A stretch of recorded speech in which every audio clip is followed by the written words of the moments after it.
Дуспа, вкарана от Килиан Мбапе в 100-ната минута, спаси Реал Мадрид. Победа с 2-1 над Райо Валекано. Килиан Мбапе в 90 плюс 10 реализира дуспа. Знам, че дуспата е супер полемична, спорна, някои приемат, някои не. Ще ви кажа моето обяснение защо според мен съдите оставиха наказателния удар.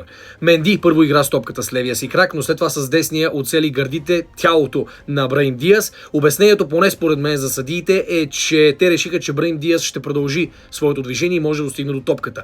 Дори да има докосване на защитника, това не извинява нарушението, защото Браим Диаз може да достигне до топката, да отиграе и да вкара гол. Но след това, второто движение на Менди пречи това да се осъществи и дуспата остава.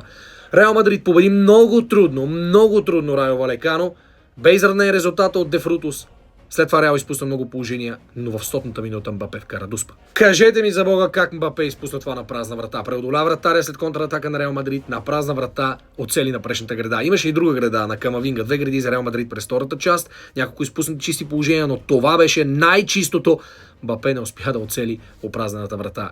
И на най-добрите се случва. След успеха, разликата с Барселона е само една точка, Барса на първа позиция, Реал на втора. Но точките можеха да са 3 в полза на Барселона.